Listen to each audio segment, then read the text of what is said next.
అన్వేష్ గాడు గే.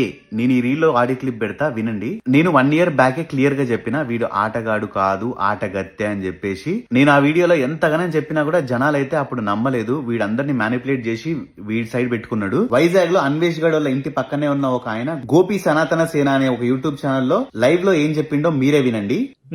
వైజాగ్ లో ఒకే కాలనీ అన్న. చూసారు ఎప్పుడైనా వైజాగ్ లో? నేను చెప్తాను అన్న దాని గురించి క్లియర్ గా చెప్తాను. నువ్వు వాళ్ళ అమ్మ దగ్గరికి వెళ్ళి వేసుకుంటుంది లేదు అలా ఇద్దాం కానీ ఏం కదన్నా. వాడు బ్యాట్స్మెన్ అంటున్నాడు కదా, వాడికి పెళ్లి కూడా అవ్వలేదు. తెలుసా వాడికి పెళ్లి అవలేదు అది చెడిపోయింది. చెప్తాడు కానీ అది అవ్వలేదు. వాడికి యాక్చువల్లీ వాడికి పెళ్లి సెట్ అయ్యింది. కొంప నుంచి ఆ అమ్మాయి అదే అనుకుని వదిలేసింది అన్న. అమ్మ జీవితం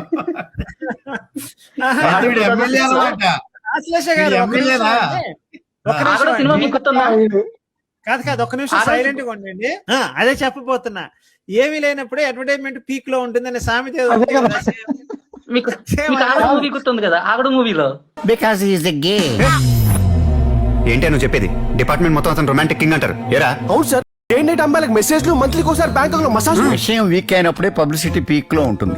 వాడు వాడికి సంబంధం సెట్ అయ్యింది. వాడు ఇండియాకి వచ్చేటప్పటికి అమ్మాయి వాడు తేడా అని చెప్పేసి వదిలేసి వెళ్ళిపోయింది. వాడికి తగరపల్సలో సైట్ కూడా ఉంది. అంటే తెలియకుండా చెప్పాను అనుకుంటారు, అందుకే కొన్ని నేను మీకు హింట్స్ ఇస్తున్నాను అనమాట. వీడు తర్వాత పబ్లిసిటీ కోసమే నేను ఆటగాన్ని స్పోర్ట్స్ మ్యాన్ అని చెప్పుకుంటాడని మా డౌట్. ఆడి గే అని అమ్మాయి వదిలేయడం అయితే 100% పర్ఫెక్ట్ కరెక్ట్. అది అందులో మీకు డౌట్ ఏం లేదు. అది పెళ్లి అవ్వలేదు. ఆడి ఏజ్ 40 years. ఆడు నాకన్నా 7 years పెద్దవాడు. ఫస్ట్ ఆఫ్రికాలో ఉమా తెలుగు ట్రావెలర్ ని కూడా వీడు ట్రై చేసిండు అనమాట లాలీపాప్ చేయడానికి. అందుకనే నేను వీడికి లాలీపాప్ స్టార్ అని చెప్పేసి పేరు పెట్టిన. తర్వాత నా దగ్గరికి వచ్చిండు 2020లో. మీ ఇద్దరం కలిసి ఒక దగ్గర కలిసినాం అవార్డు ఫంక్షన్ లో. అక్కడ అదే రోజు వీడు నన్ను అడిగిండు. దాని తర్వాత మీకు ఇక్కడ మెసేజెస్ అన్ని పెడుతున్నా చూడండి. దాని తర్వాత కూడా ఒక 2 years వరకు నాకైతే మాత్రం కంటిన్యూస్ గా ఎన్ని కాల్స్ చేసిండో మీరే చూడండి. దేనికోసం అనుకుంటున్నారు? ఇంకా లాలీపాప్ చేయడం కోసం అంతే. నాదైపోయింది. నా తర్వాత రవి తెలుగు ట్రావెలర్ అమెరికాలో ఉంటాడు. మంచిగా బాహుబలి లెక్క కండలు ఉంటాయని చెప్పేసి ఆయన మీద మనసు పడ్డాడు. మీ ముగ్గురం వాడి ఆశ తీర్చలేదని చెప్పేసి మా ముగ్గురిని ఎంత పర్సనల్ గా టార్గెట్ చేసిండో మీ అందరికీ తెలుసు. మీరు చూస్తూనే వస్తున్నారు. అండ్ ఇంకొక షాకింగ్ విషయం రివీల్ చేస్తున్నా మీకు. తెలుగు యూట్యూబర్స్ లో ఒక 3 యూట్యూబర్స్ ఆల్రెడీ వీరికి లొంగిపోయారు. అందులో ఒక మోటో బ్లాగర్ కూడా ఉన్నాడు. ఎవరో మీరు గెస్ట్ చేయగలిగితే గెస్ట్ చేయండి. నేనైతే వాళ్ళ పేర్లు చెప్పాలనుకోవట్లేదు. వాళ్ళకి పెళ్లిళ్ళు అయిపోయినా ఫ్యామిలీస్ తో వాళ్ళు హ్యాపీగా ఉన్నారు. ఇప్పుడు నేను అసలు ఆ పేర్లు తీయాలని కూడా అనుకోవట్లేదు. నేను వీడి నిజస్వరూపం ఇప్పుడైనా మీరు అర్థం చేసుకుంటారని చెప్పేసి నేను అనుకుంటున్నా. ఇన్స్టాగ్రామ్ లో ఎక్కడ చూసినా కూడా ప్రెసెంట్ నా మీద అయితే ఒక ట్రోల్ జరుగుతుంది అనమాట.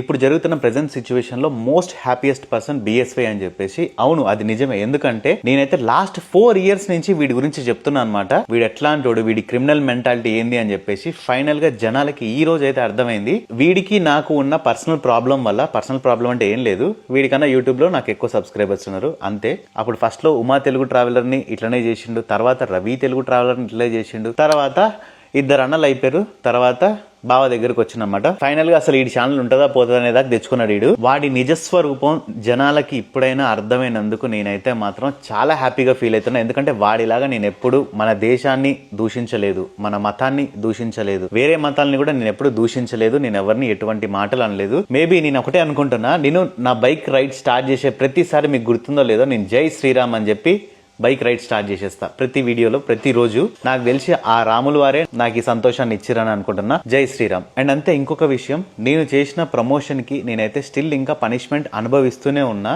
అది చూసే వాళ్ళకన్నా అనుభవించే నాకే ఎక్కువ తెలుసు అనమాట నేను ఎంత ఇప్పుడు అనుభవిస్తున్నా అనేది. అండ్ స్టిల్ ఇంకా మీలో ఎవరైనా కానీ నేను లాస్ట్ టైం చేసిన వీడియోస్ వల్ల, ప్రమోషన్స్ వల్ల ఎవరైనా హట్ అయి ఉంటే నన్నైతే దయచేసి క్షమించండి. ఇప్పుడు నేను ఇరుక్కున్న ప్రాబ్లం ఇప్పుడైతే ఇప్పట్లో సాల్వ్ అవ్వదు. నేను దాని పనిష్మెంట్ ఇంకా రాబోయే ఒక 2-3 years వరకు కూడా ఇట్లనే నేను ఫేస్ చేయాల్సి వస్తుంది. సో మీరందరూ నన్ను మన్నిస్తున్నారని చెప్పేసి నేను అనుకుంటున్నా. నేను యూట్యూబ్లో వచ్చినప్పటి నుంచి ఇప్పటి వరకు చూసుకోండి, నన్ను ఎంతో మంది చాలా మంది తిట్టిరు. బట్ నేను ఎవరిని కూడా ఒక్క మాట అనలేదు. జస్ట్ ఈ ఎదవని మాత్రమే నేను బూతి మాటలు తిట్టినా. ఎందుకంటే వీని అనచాలి, లేదనుకోండి ఇట్లాంటోడు దేశానికి చాలా చాలా చాలా ప్రమాదం. ప్రతి ఒక్క వీడు ఏ దేశంలో ఉన్నా కూడా ఆ దేశానికి ప్రమాదమే. అప్పటికి కూడా నేను చాలా ఓపిక పట్టిన. వీడు నన్ను ఒక 2 years 3 years ఒక 100 సార్లు ఎల్ పదం యూజ్ చేసినప్పుడు దాని తర్వాత నేను రియాక్ట్ అయ్యి నేను అప్పుడు తిట్టడం స్టార్ట్ చేసిన. ఎందుకంటే నేనేమి మహాత్మా గాంధీ గారిని కాదు కదా ఒక చెంప కొడితే ఇంకో చెంప చూపించడానికి. నేను మనిషినే కదా, నాకు కొంచెం ఉంటది కదా.